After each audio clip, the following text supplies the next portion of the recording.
policy at the University of Maryland. She finished her doctoral degree at Overt University. And I don't know what she's talking about. She had a master's from the University of Maryland and undergrad in psychology at Stanford University. She had some meaningful work related to the diversity recruitment and admissions and retention, and her research interests are mostly related to access, experiences, and outcomes of underrepresented communities in higher education, diversity within the Black higher education community, and the influence and relationships and outcomes of critical time points. It is important to remember that Dr. Griffin has expertise both in qualitative and quantitative methods, and she has engaged in some mixed methods project as well. So please welcome me.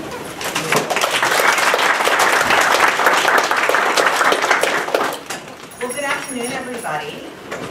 Good afternoon. Well done. Tatiana, thank you so much for the lovely introduction. And thank you so much for hosting me here at USC today. It's really exciting to be back where I consider home. I grew up in Southern California. My family still lives in San Diego. And yes, I did go to school across town at that school's name that we won't mention this morning. And so it's just really lovely to be here and to be able to share some of the work that I've been doing over the last few years connected to faculty diversity and increasing faculty diversity and rethinking how we really conceptualize it. So when people ask me who I am as a researcher, I almost always say that I'm a problem-oriented researcher, that's very much at the core of what I do. And I really like to think about, or find myself caught up in thinking about, persistent problems that have been facing higher education over long periods of time, and how we can understand them better, hopefully with the goal of being able to develop some solutions and make some progress and move the needle. And one of the areas that I feel like we haven't done very well in moving the needle in is when we think about faculty diversity and the representation of racial and ethnic minorities in the American professoriate.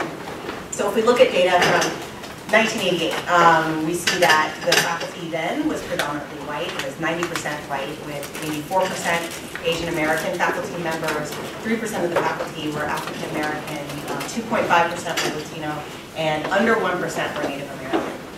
So if we fast forward to 2013, and since then we've seen a lot of growth in terms of the representation and diversity of our nation more generally, and in our undergraduate communities, we still haven't seen very much movement or very much change in terms of diversity in our professoriate. So the data that I have here on the screen is from NCES, and it's fall 2015, what diversity in the professoriate looked like.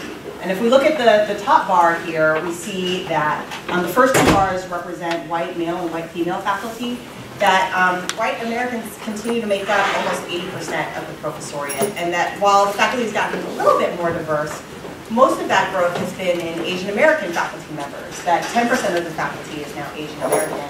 But African Americans still represent about 6% of all faculty members, Latinos represent 5%, and Native Americans don't even make it on the chart. They represent under 1% of all faculty members. This data does not get any better when we disaggregate it by rank.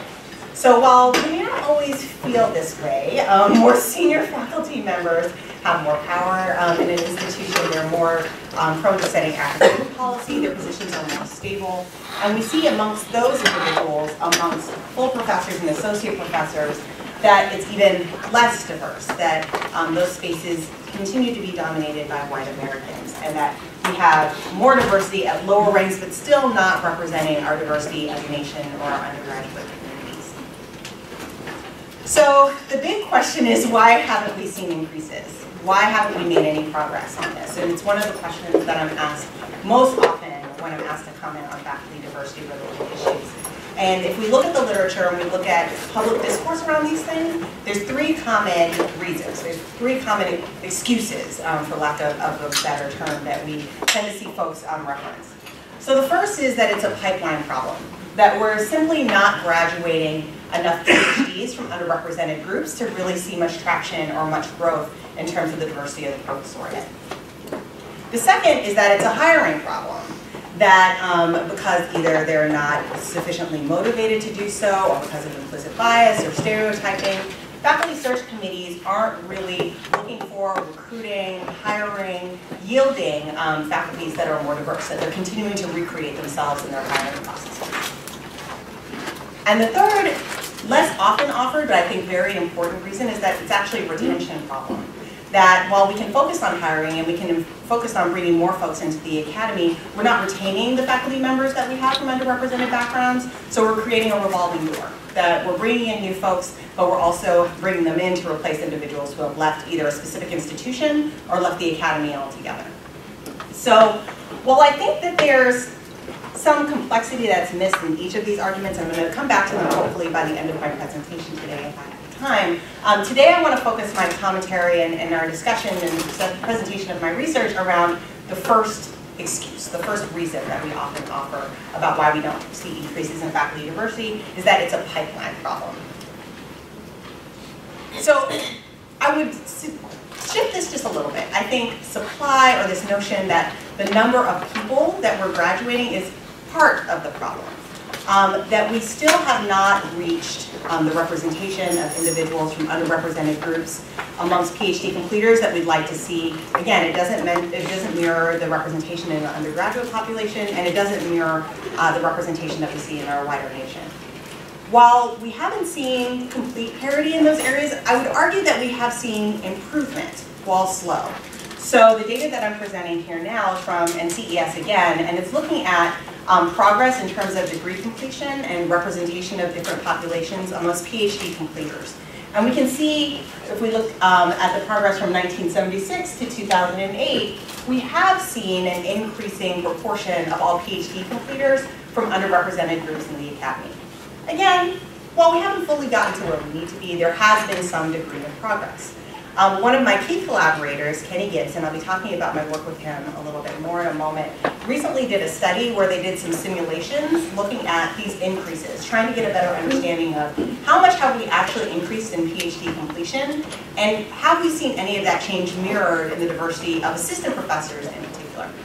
And they found that between 1980 and 2013, particularly in biomedical science, there had been a 9-fold increase in the number of individuals from underrepresented groups receiving PhDs, right? So 9 times, and that's pretty significant. However, at the same time, when they looked at diversity in the assistant professors who were entering faculty positions in science, that increase was 2.6%.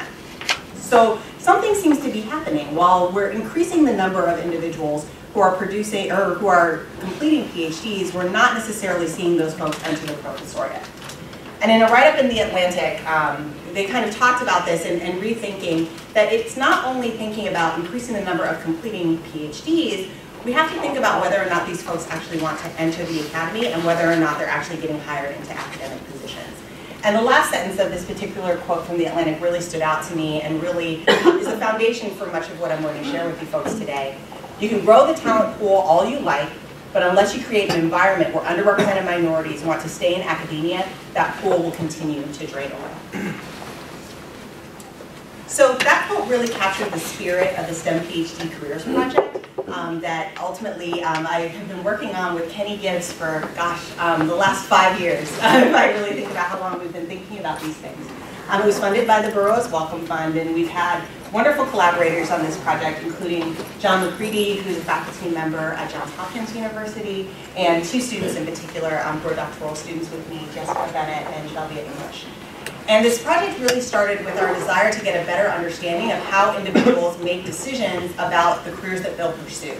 That we often have this pipeline metaphor that we use for thinking about career development, that if we increase the number of PhDs, that certainly that will end up, they will go through the pipeline and they will come out as faculty on the other end.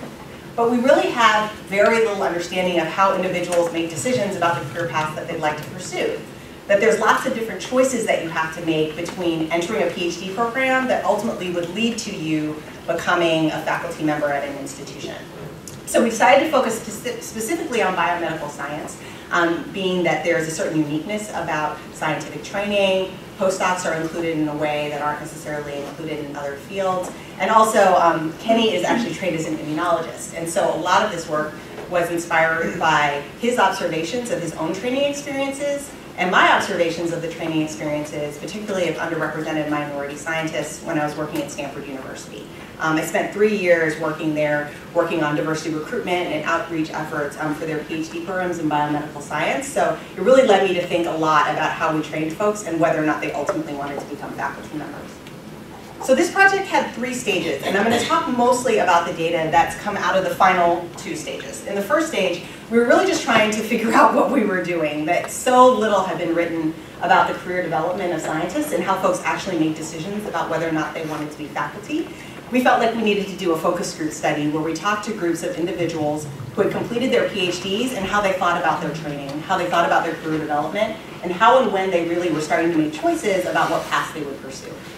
We used that data to develop an instrument which, through Kenny's magical skills, we were able to administer really widely and get almost 1,900 folks who were no longer in their PhD programs anymore, so PhD completers to respond to, which asked them to reflect back on their career interests at different points in time, the quality of their training experiences, their relationships with their advisors, really to start to get a sense of could we start to track down what some of the factors and forces were that ultimately led to folks being more interested or less interested in pursuing faculty careers.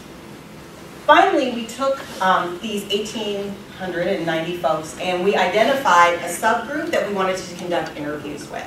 So we were able to conduct interviews with individuals who had attended a top 50 institution in their particular field. And also had relatively, if you looked at their CV, they had all the skills and qualities that would lead you to believe that they would be competitive in a faculty pool.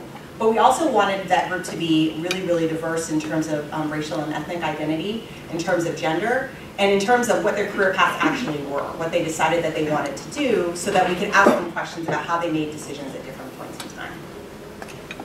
Yes? Just a clarification. So how did you sent like an email, like broadly to every single person? Well, not to every single person. So we sent a lot of emails to postdoctoral associations. So we had a connection with the National Postdoctoral Association. We sent an email out to their listserv. We worked with postdoc offices at specific institutions. And then because Kenny is a biomedical scientist, he actually knew a lot of folks informally. So we used snowball sampling and just really were sending our email as broadly as we possibly could get. And we had no idea that we would get so many folks actually respond. And then in the next stage, we reached out to folks directly, because we asked them, of course, at the end of the survey, can we follow up with you? And based on their response, we were able to follow up. It's like cross cohorts, so it's very difficult to think what would be kind of like the denominator. We know that it's a really nice, large sample. Right, right. And I think one of the limitations of the data set is, you're absolutely right, it's not longitudinal, but it is folks who completed their PhDs within a 5-year time frame of data collection. So the data that I want to share with you folks today, and some of the findings I wanted to share with you folks today, in the first part of our conversation, is looking at what we know about biomedical postdocs and how they think about their career development. We decided to do a specific study on folks who were current postdocs in our sample because, well, A, we don't know very much about postdocs and what they think about their career decision making, but also they've made a lot of decisions that ultimately have kept them on an academic path. Right? That the next step ultimately would be either to do another postdoc or to apply for a faculty position. So they're not so early in the pathway where they could make another series of choices that would take them away from a faculty position. They're still very much in a position to pursue a faculty career if they would like to. So we wanted to get an understanding of what the process was of career interest formation, either toward or away from faculty careers for these individuals, and to what extent this process looks different by social identity, specifically race, ethnicity, and gender. So was everybody making choices in the same way, or do we see different patterns of decision making based on folks' identities? So of this larger population of 1,890 individuals who answered our survey, 1,002 were currently in postdocs. So we just pulled those folks to focus our analyses. And we were able to identify them to the extent that we could. We wanted this study to be intersectional and really start to understand how race, ethnicity, and gender might come together to uniquely inform career decision making. So we split folks into groups based on whether or not they were well represented in science, so our white and Asian participants, and whether or not they were male or female. So we were able to tag who was a well-represented male, a well-represented female, an underrepresented minority male, and an underrepresented minority female. So all of our data is disaggregated by these 4 groups. So much of our work for this whole project, but for this particular study, is grounded in social cognitive career theory. We were most interested in this central relationship between interests, goals, and actions. So ultimately, that if someone develops an interest in something, this will be a predictor of the career path that they want to pursue. And because we were looking at a particular snapshot in time, we decided to measure career interests, understanding that likely led to a series of goals and a series of career choices. One of the nice things about this model is that it acknowledges that interests aren't created in a vacuum. That, in fact, interests are shaped by self-efficacy, so how well you think you perform at a particular task, and outcome expectations. What do you think ultimately will happen if you pursue a particular career path or if you pursue a particular interest?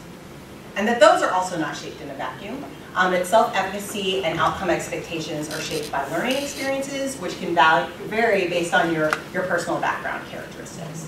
So we approached this study with this framework in mind.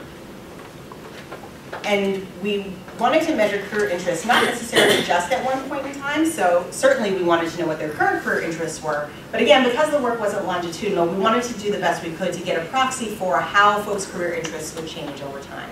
So we asked them to reflect back on what their career interests were at the end of their graduate program, and also what their career interests were as they entered graduate school.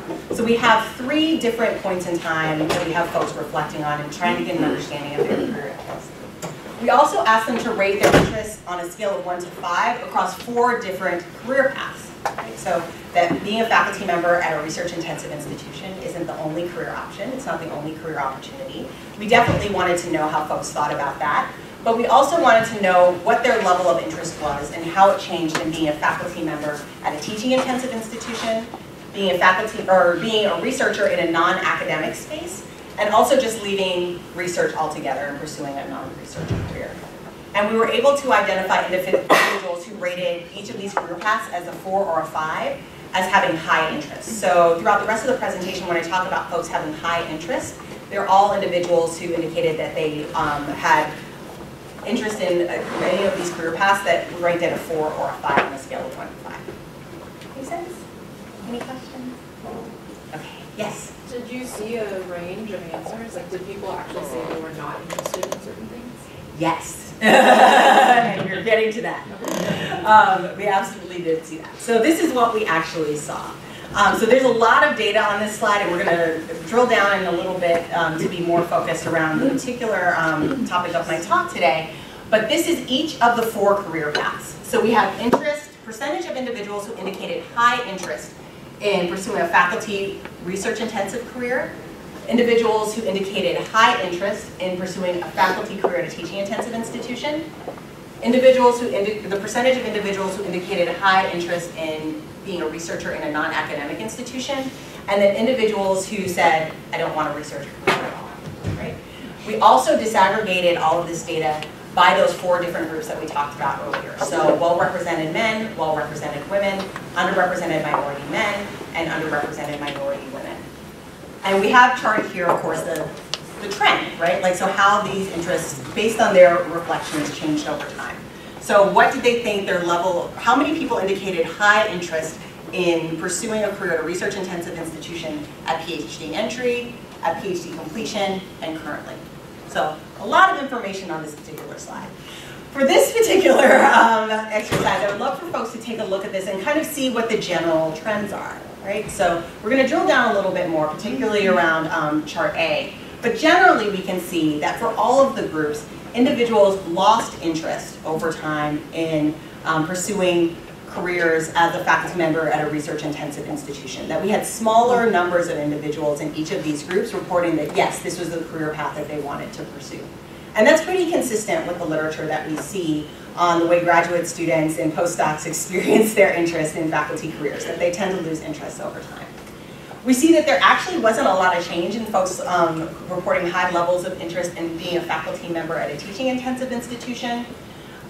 We saw some increases in the number of folks who were reporting high levels of interest in being a researcher in a non-academic institution. And we also saw increases in the percentage of folks who were reporting high levels of interest in non-research careers.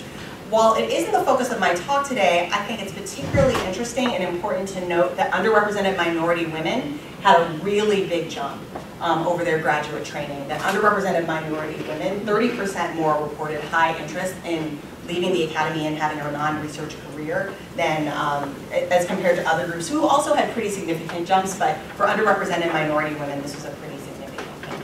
Yes? I just wanted to clarify, these three measures were one point in time, but they reflected back, yes, right? So, yeah. So it's not necessarily that it changed over time, but in their mind. Yes, we asked them to track back in their minds. So it's not a perfect measure, but we really did want to try to capture to the extent that we could without following people for 10 years to get a sense of how their interests really changed over time. So we're going to focus a little bit on the faculty positions in particular, particularly Chart A.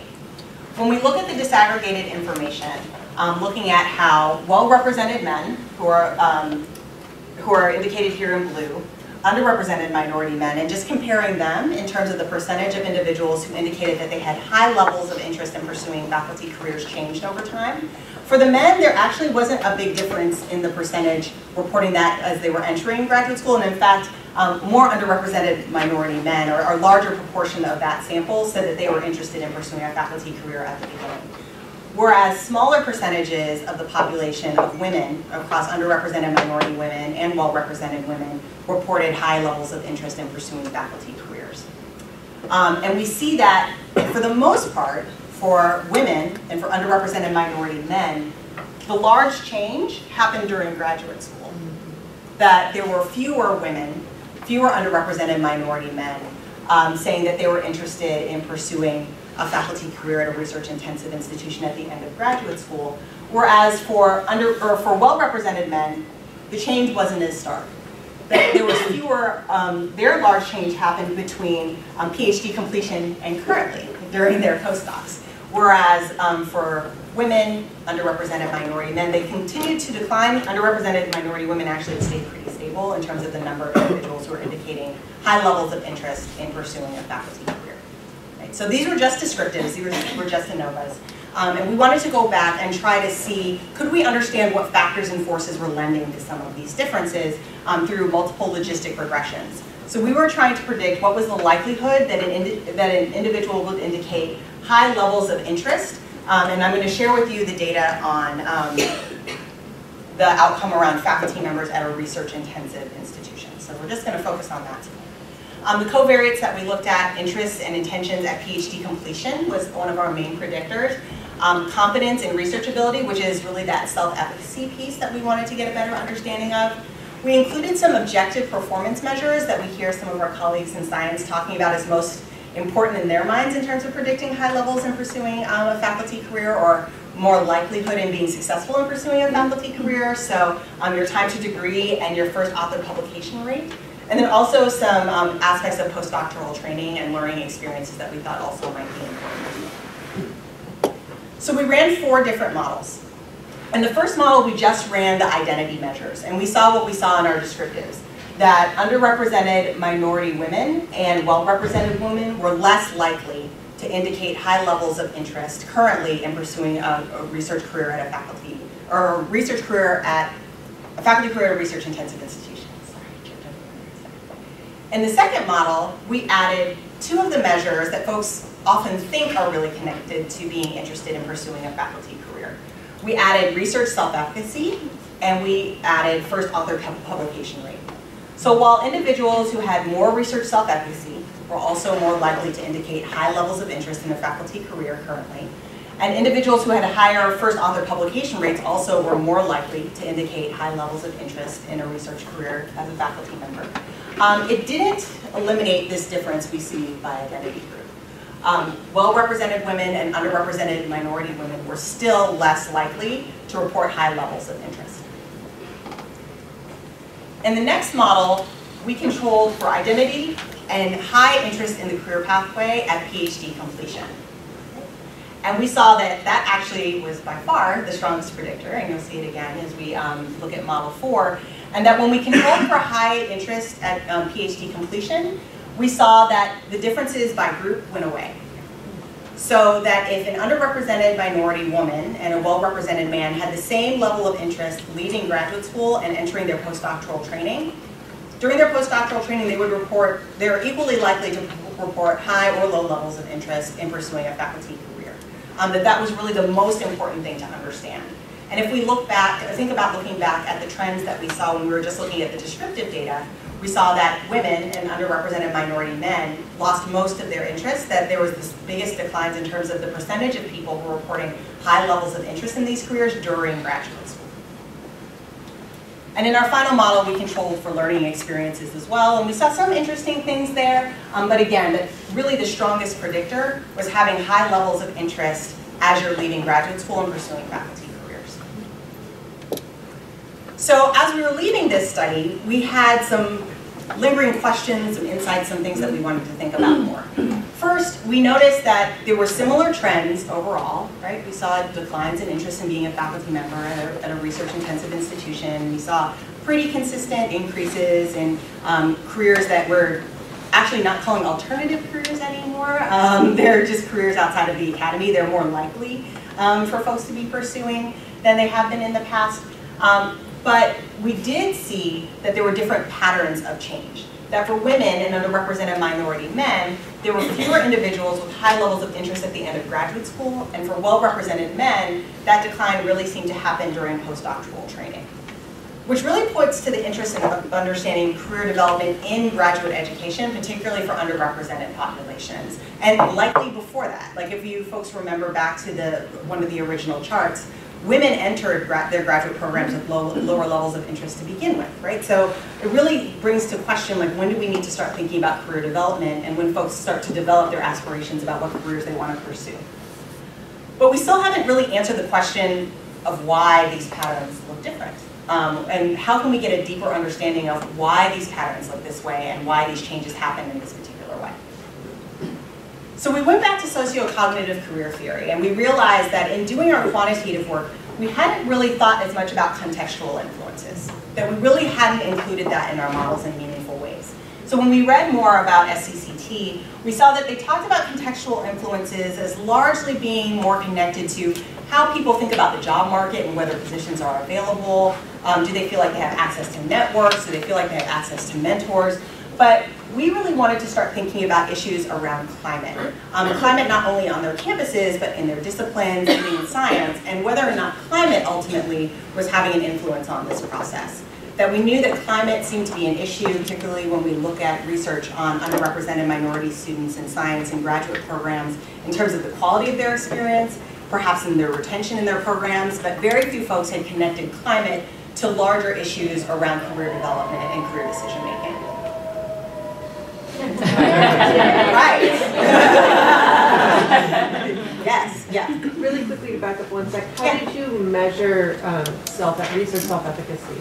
We asked a series of questions about whether or not you felt confident in your research skills. And I can certainly pull up the question that we asked in particular, but we had a set of questions about confidence in your skills as a researcher. So we decided to apply, in particular in this work, and this is moving towards the qualitative side of our study, so this is the data from study 3. We decided to apply the newest iteration of the Hurtado model on campus racial climate.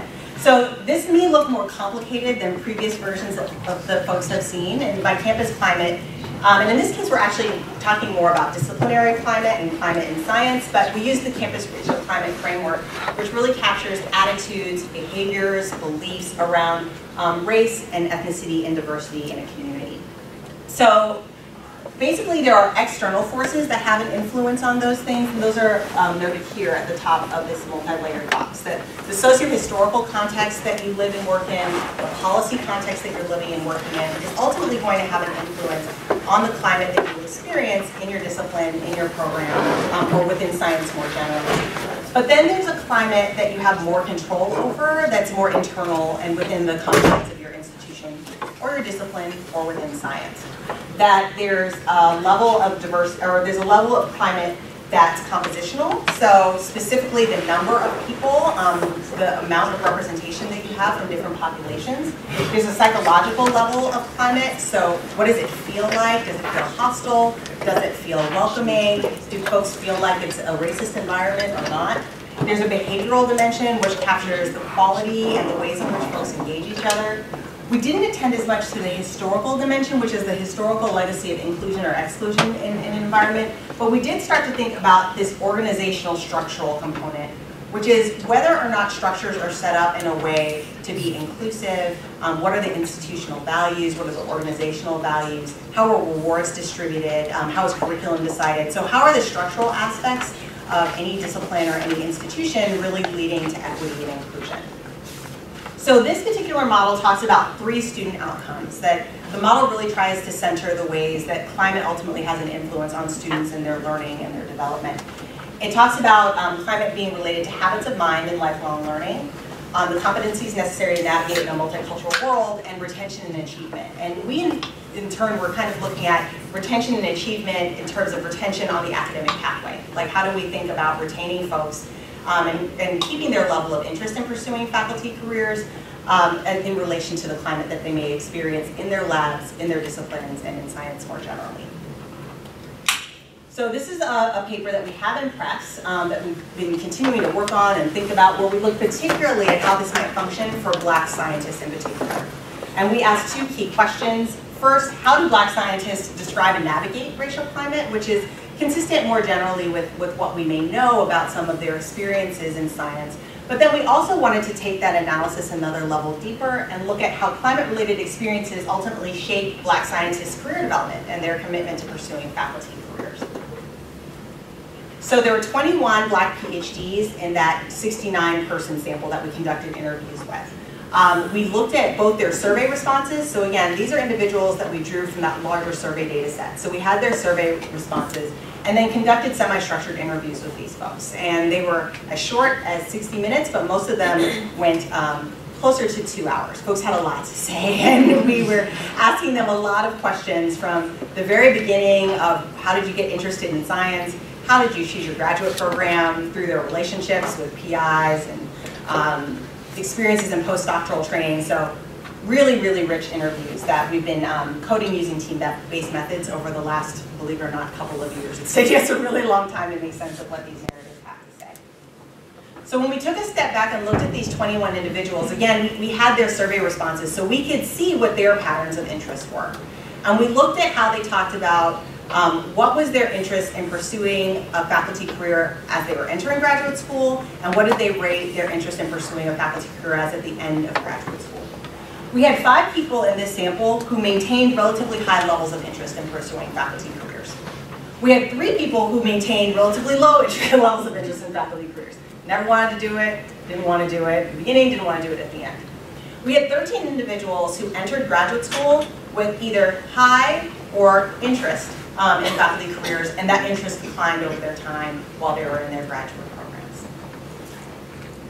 So when we looked at this data and we're trying to get an understanding qualitatively of what happened to them and why did their interests seem to change, they did acknowledge some of the common reasons that we're seeing in the literature about why graduate students generally lose interest in faculty careers. They were concerned about low postdoctoral pay. Don't know how much folks know about postdocs in this particular room, but particularly postdocs in science oftentimes are making a lot less than individuals at their level of training or of their age group at that particular point in time, and you may have to do multiple postdocs before you pursue a faculty position. So that was definitely something that was a turnoff. And that they also talked about acknowledging a competitive job market. That, as we're having these conversations about increasing faculty diversity, we also have to think about the fact that there are in some ways fewer tenure-track faculty positions available, and that it's more competitive to get a faculty position. So they did talk about these 2 things as being part of their decision-making. However, they were more often influenced by perceptions of climate, including their relationships, largely focusing on their relationships with peers and faculty, as well as their perceptions of science. And that these things seemed more central to their career decision-making, although not in the most direct ways. So if we remember back to SCCT, those contextual factors had a direct influence and moderated the relationships between interests, goals, and actions. What we saw was that folks were talking about the relationship between their representation, compositional diversity, the climate, the quality of their interactions across difference with individuals, and how they felt, and how it actually related to their self-advocacy and their outcome expectations.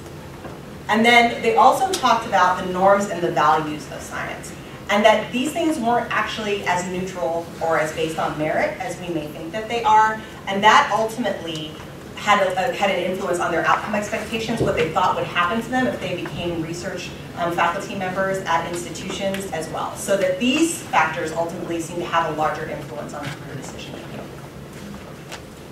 So when we talk about the microaggressions and the stereotyping and the racism that these individuals faced in their programs, sometimes it was overt, but most of the time it was more subtle things that folks were managing. So we have one overt example from Sarai, who talked about the difficult interactions he had with her PI. She described him as verbally abusive, that he lashed out at her in the laboratory, and even said to her, most PIs don't accept minorities like myself, right?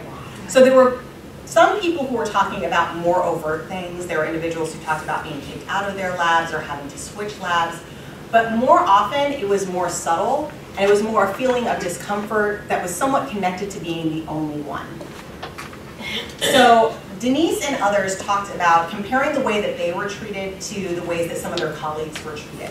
So that they were not necessarily treated badly, but they noticed that their PIs often had closer relationships with their colleagues or offered their colleagues opportunities that they didn't get offered, and they weren't really sure what to make of that. They couldn't put their finger on what was wrong with that, but it just didn't feel like they fit in the same way, that they were welcomed in the same way, and perhaps started to wonder, like, well, does that mean that I'm not as good of a scientist? Does that mean that I don't belong here? I don't even see myself reflected in the faculty, so what does all of that mean? And we see that in Denise's comment. I could see the contrast, and I think that's what started to bother me after a while, that he was treating us differently, and I couldn't figure out why. So I think we can see some of the relationships between underrepresentation and relationships, competence, and fit in one participant, Luke's story, in really interesting ways. So Luke, in his graduate program, very rarely got to see other African-American men in the laboratory. And he talked about it making him feel uncomfortable, that he didn't feel like he fit, and that it made him reluctant to make mistakes in front of folks. So in his particular quote, he says, "I didn't feel like I could be ignorant in front of my advisor or in front of others in my laboratory." Of course, it's like one of those things, you make a situation based on your own inner perceptions of your own reality, but it was one of those things where I didn't have a cohort of individuals that I could completely identify with, and that could identify with me. So again, that underrepresentation ultimately in and of itself wasn't problematic. It was problematic because he couldn't feel a sense of fit or a sense of connection with other folks. Now later in his experience, Luke was actually able to connect with a group of African-American male scientists and spent a good amount of time with them outside of the lab. And Luke was one of the few folks who actually was able to maintain a high level of interest in pursuing a faculty career. So we see in his conversation about his engagement with these African-American male scientists that there was something about being with them that allowed him to feel more confident and feel like he fit in the science community. There were just all these other African-American men in science, and some were in medicine, and we would meet month to month, and sometimes we would meet individually. And it was just kind of a social thing where we would meet at the senior scientist's house, we would talk about what's going on in your lab, and how your classes is going, your research going. And it was kind of different. It was like being at the barbershop, but we were talking about science and careers, right? So having this community ultimately gave him a sense of inclusion, it gave him a sense of fit, it gave him a space where he could bounce off ideas and not be worried about sounding ignorant. That was unique and different for him and really seemed to be key to keeping him interested in science. So outside of the typical things that we think of as climate, I thought it was really important that we called attention to the ways that structures ultimately ended up being a part of the climate as well. That some of the things that we assume to just be part of science, that this is just the way it goes, ultimately were connected to folks' identities and rubbed up against their values in some really interesting ways. So one of the first things is that folks talked about the value that was placed in science on making very small discoveries. That it may seem like a big deal to understand something about a gene or about a cell. I'm not a scientist, so forgive me for messing that up. But that the types of change that they were the most interested in making were solving problems and having impacts on communities. So they would reflect on the type of change and the type of work they'd be able to do in a lab and say that it's just too slow. It's too incremental. It's not necessarily going to matter outside of this academic space. I'll write it up in a journal, but is it really going to have an impact on the communities that I want to be able to impact? And that for some folks, that was enough of a reason not to want to pursue a continued interest in science as a research faculty member. The other thing that folks talked about was the workload. That there were very high expectations around what faculty members did. While they didn't really have a lot of training around what faculty life and work meant, we had a lot of vicarious learners in our example who watched their faculty members and how they spent their time.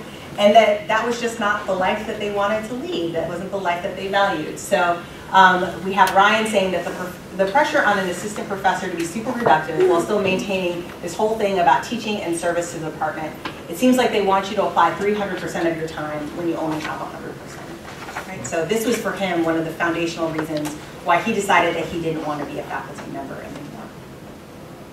So the final piece was really this sense of feeling torn about wanting to engage in teaching, wanting to engage in mentorship, and in particular amongst participants in our study, them talking about having a commitment to training the next generation of diverse scientists, that this was something very important to them and very central to them, and they just didn't see that being a value of the academy. So not only just feeling committed to teaching or to mentoring, but really working with students that were like themselves and wanting to keep them in the academy, and that was very important to them, but they weren't sure that that value aligned with the values of science and what would make them successful.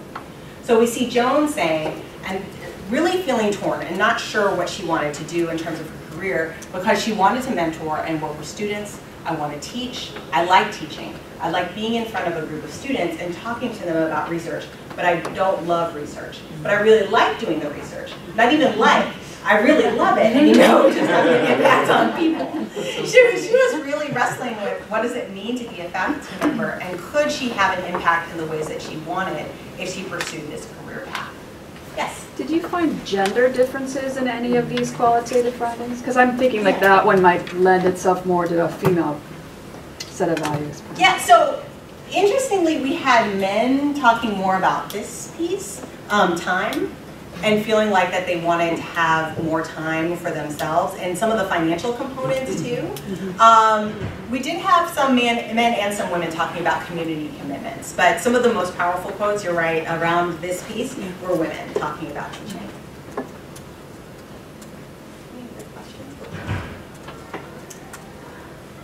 So I don't know that our qualitative work has fully given us answers to the why behind patterns of change, but I think it starts to give us some insights, and we want to replicate this work with the whole sample. So not just looking at our African American scientists, but we have a population large enough of Native American scientists, Asian American scientists, Latino scientists, and white scientists to get a better understanding of how climate-related issues might ultimately influence the way folks perceive the faculty career and think what it is, and also their level of competence in being able to be successful in it. I think that this work really pushes us to rethink what inclusion and sense of belonging mean. That oftentimes folks didn't talk about hostile, really difficult environments. They talked about being not excluded but not actively included. And is there a difference between that? And is there a way for us to think about how to create inclusive communities as opposed to communities that aren't overtly racist and don't exclude people?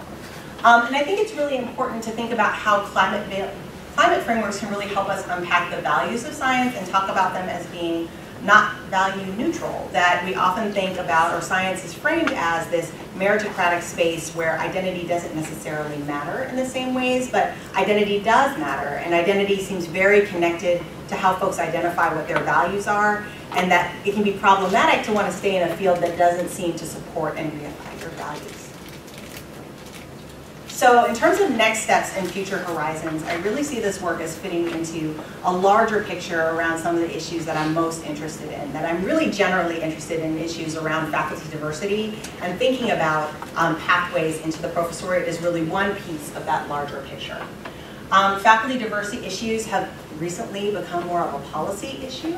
I thought it was just a personal thing that I was really interested in based on my own experiences and the things that I had observed through my work life, through my personal life. But After some of the student uprisings and student activism around both Ferguson and the Black Lives Matter movement, we saw students issuing lists of demands to their institutions. And consistently across these lists of demands was a continued press to really see increased diversity in the faculty members that they worked with.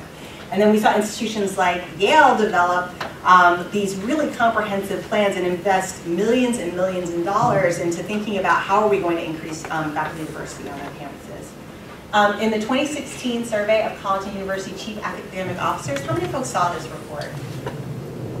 A couple people. There was a really interesting section on faculty diversity in it, and they asked these chief academic officers what their thoughts were on faculty diversity, what their thoughts were on these goals that had been set, and they expressed some dissonance around them, that they knew that faculty diversity was important, but they acknowledged in the survey that they actually don't know how to meet these goals, that they don't know how to engage in these initiatives, and that their departments and programs don't know how to do it either, and that they were going to need some guidance, even though they felt like diversity was a value.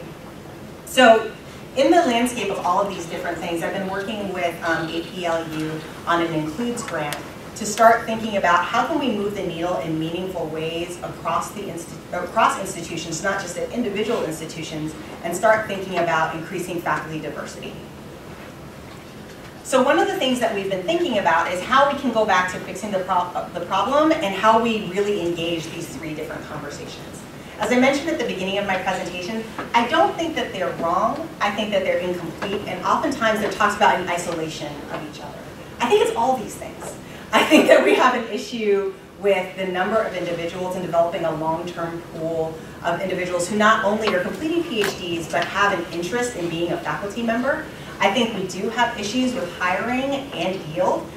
So how we do outreach, how we consider faculty members and their fit at a particular institution, how do we actually get individuals that we make offers to end up on our campuses. And I think it's a retention problem, that we think about retention in really limited ways. We were having a conversation earlier this morning about retention and how we often think about it as how do we get someone through tenure and promotion, and that there are lots of other components that are related to institutional retention beyond that. So with APLU, I've been able to develop a model that we're just now starting to test drive, and we're using this as a way to develop a set of self-study tools and institutional resources to guide practice around increasing faculty diversity.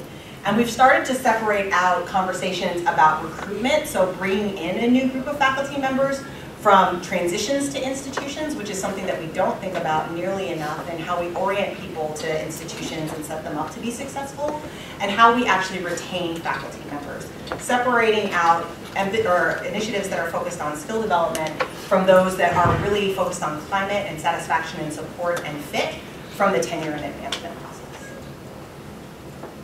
So that's what I've been thinking about over the last couple of years. Thank you for listening so patiently, and I'm happy to take any questions.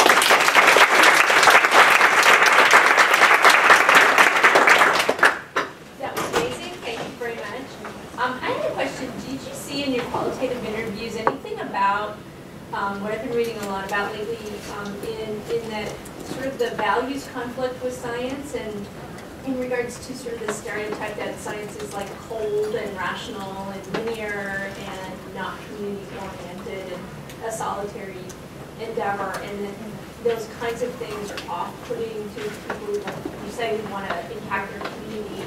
So you talked a little bit about that in terms of the values of the scientific enterprise, but do you see that in terms of actual scientific content or studying that conflict? Yeah, that's a great question. Not so much the cold or the isolating part, more the community engaged part. That I can't really help my community in the way that I want to if I'm over here researching something very narrow.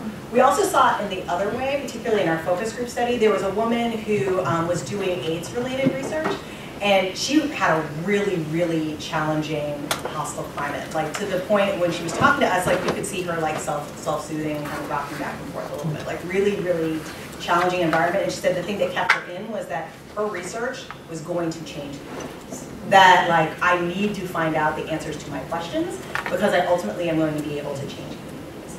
And we actually came to find out later on that she decided that that was not sufficient enough anymore, and that she was going to leave that pathway, and that she was going to pursue policy instead. But there are ways to kind of bring those conversations together that I think, to the extent that we can highlight that you can have value in serving your community and solving scientific problems, may ultimately make people more attracted to studying. How much variation did you see between institutions and also within different disciplines? Because science is not a monolith. Yeah, so I think that's one of the reasons why we decided to focus on biomedical science in particular. So we have, immunologists and molecular pharmacologists and cancer biologists, but we really decided to focus more specifically on biomedical science to kind of cut some of that variation. We thought initially about doing STEM more generally, and that when we bring engineers, for example, into the conversation, there's not as much of a direct pathway or encouragement to pursue the professoriate anyway after you get a PhD. So we thought that that would muddy the waters a little bit. We did see some different institutional forces based on institutions that maybe embraced more the idea of multiple pathways, that the faculty wasn't the only way to go, and that those folks ultimately seem to have a less angsty career development process, that there are lots of workshops and their faculty members seem more open to the pathway that they could pursue, that they didn't necessarily have to be a faculty member to really get the attention and the support of their advisors. But those are the main institutional differences that we saw. For climate, did it seem like there was a major difference between the effect of faculty versus the effect of peers on students? Yeah, that's a great question. Most of the commentary was around faculty. There's a little bit around peers. We asked some questions about did you feel a sense of fit with the people in your lab group and with the people in your program? And people for the most part were like, I figured it out. But they really focused more about the relationships with faculty members and how that really put a spotlight on climate-related issues. That folks seem to have fewer issues with their peers. There were times when we asked about the extent to which you felt like you stood out amongst peers, particularly because oftentimes Black scientists are so highly underrepresented. And it was interesting to see that because, to get a PhD, you've been underrepresented in most environments for a pretty long period of time, unless you went to a historically Black college or university. The folks would say things like, well, it's no different than what I've always experienced, right? So to some extent, they had some degree of at least familiarity with the experiences with peers. It was this new advising relationship that was in close proximity with a faculty member that felt different.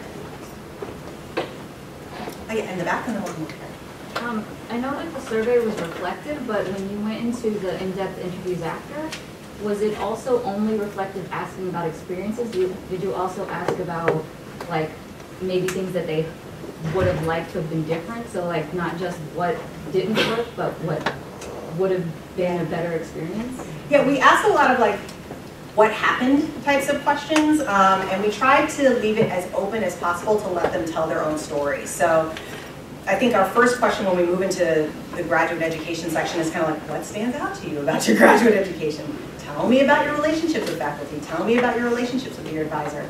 So we tried to keep it as broad as possible, but towards the end, ask more pointed questions. There's a question towards the end that I think gets at what you're asking about, where particularly for folks who said, I don't want to be an academic anymore. We asked, what would it have taken to keep you in? Or is there anything that could change about your experience or about the nature of academic science that would make you interested in being a faculty member again? And we were able to get a lot of really interesting insight from that question. We also asked folks to reflect on their friends and what changes in the career path that they saw observing in their friends, and why their friends told them that they were interested in one career path versus another. So we were kind of able to get at it by asking in lots of different directions. I have the quotation with the students of color that came together and said that made things better. I was wondering if that was sort of totally informally happening, or if what's the role of the institution, or did people talk about, oh, well, my institution does a good job of helping people get together and sort of have that support? Yeah, I think that's a great question. So I'm going to talk across a couple different studies now. So in this particular study, some students talked about forming their own organizations, either at the institutional level or in their science departments more generally, because often, again, their representation was too small to say, okay, we're going to get all the Black immunologists together. It's too people. So as opposed to, we're going to get together all the people in the bioscience programs together, or we're going to get folks together all across campus. And that was usually a student-led initiative. I've done another study looking at the work of graduate diversity officers, so individuals who are hired into positions who are focused on doing graduate diversity work, and a lot of their work, particularly when they think about retention, is focused on just that. So how do they pull students together so they don't feel so isolated in their individual departments and programs, and create a sense of institutional community as opposed to just you're alone, you're out there in your program, and you kind of have to make it work in that space. I was just curious if you noticed any kind of relationship between the grievances that people expressed with academia and their hesitations and the non-academic career paths that chunk of people ultimately ended up in. Was there a kind of correspondence between those two things? Like, did specific grievances often lead to choosing a specific path? Yeah, like the job that they ended up in, did they perceive that as correcting some like flaw that kept them out of academia? Yeah, to some extent. I would have to go do a more fine-grained analysis to answer your question, but I think for folks who said like, hey, I'm still really passionate about research, I just feel like academic research moves too slow. Becoming a researcher at a pharmaceutical company or another kind of business-oriented research space was a good alternative, right? Because you could move more quickly and still do the research that you really wanted to do. If you felt like academic life just really wasn't the space for you, and that you didn't get along with peers and you didn't, vibe with the values of science, and you wanted to make change in a different way, that we would see people saying like, well, I just don't want to do academia. I'm going to do a AAAS fellowship. That was a really popular path for a lot of folks. Or I'm going to go into policy. Or I'm going to think more generally about how I can change science and have a scientific impact, but not necessarily in an academic space. It makes me think that I really want to go back and look at the narratives of folks who chose something completely different after. So we had folks who decided to go to law school right after they were done with their PhD programs and become patent attorneys. People who got MBAs and ended up working at a pharmaceutical company or a consulting company. And I think looking specifically at what reason do they give might be interesting versus folks who stay in research but just maybe not in an institution. I was just wondering if you could reflect on your methodological background and how you came, this was a mixed methods presentation, but I don't know what you were trained in, and given your interests, how you might have evolved in the way you're approaching your research. Sure. So I consider myself a mixed methodologist. Most of my published work is qualitative. But I think like a mixed methodologist. I've been told I think about qualitative data sometimes like a quantitative person, and I think in pictures. I think in structural equation models, oddly enough. But in my training at UCLA, I spent a lot of time doing quantitative methodologies, so took classes in structural equation modeling and HLM and all the forms of regression. But at the same time, was really committed to understanding folks' stories. And I think in approaching this particular study, it was super interesting to collaborate with a scientist, because I think more than any other time, I became very clear on epistemology and how that ultimately shapes what people want to know and want to see in data. So the questions he was asking and the things that he wanted to know, like I was the methodologist on the project, let's say, right? And he's just like, okay, so this is what science needs to know. And I was like, well, that's a qualitative question, but you want numbers to quantify it. So we have to do interviews. Like, we're not going to be able to get at the answer to your question without doing interviews. And we had a big fight over the number that was appropriate. I was like, I'm thinking 25, 30. He's like, I was thinking 500. So this project has been a series of compromises. And I think it's really stretched me as a mixed methodologist into how can I tell a story, but how can I also bring numbers into that picture, right? So I don't know that I would have gone back to a survey instrument in my previous life as a methodologist to start to understand, like, okay, how do folks rate on a scale how their interests change, and then how do they talk about that, and can I map qualitative data onto that? We use Deduce as a research team, and have found ourselves looking at how codes break out by different groups and different identities. We've been able to track so much information about our participants based on these rich narratives, and how do we turn that into quantitative data points that allow us to tease apart narratives in interesting ways. So we've been able to tell by their story, bless my graduate assistants, what was the racial and ethnic identity and gender identity of folks' PIs in graduate school, and did it match And can we look at that and see is there a different quality of experience? So we're able to bring things together in some really cool and exciting ways, I think, because we're really trying to blend the qualitative and the quantitative. You used the term, was it well represented? Yes. And I was curious, is that a single category, or does that category change according to disciplines? Like, who were they? Yeah. Yes, it could change according to discipline. So for this particular study, and we were only looking at U.S. citizens as well, we included individuals who identified as white or as Asian as well represented. And we had identified folks who are Native American, Latino, or African American as underrepresented. But if we were doing this study, let's say, in the humanities, I think that those groups would look different, that Asian American populations are actually underrepresented amongst PhDs in the humanities. So that would shift what those categories meant across different disciplines, if that makes sense. And why didn't you just call them whites and Asians? That's a good question. I think we were just trying to figure out what was a quicker shorthand in terms of how to describe things, and also trying to figure out how to communicate with scientists has been really interesting. Thinking about things that I would call pretty quickly like racism or microaggressions or stereotyping got a lot of pushback, so we had to kind of figure out how to reframe things in a way that our science audience could hear us. So for example, the well-represented, underrepresented language was in CBE Life Sciences Education and not in the Journal of Higher Ed. So it just made me realize that in the first picture that you showed us, the Asian Americans were underrepresented. So how come the team decided to call them well-represented? Oh, in science they're well-represented, but not necessarily across all different disciplines.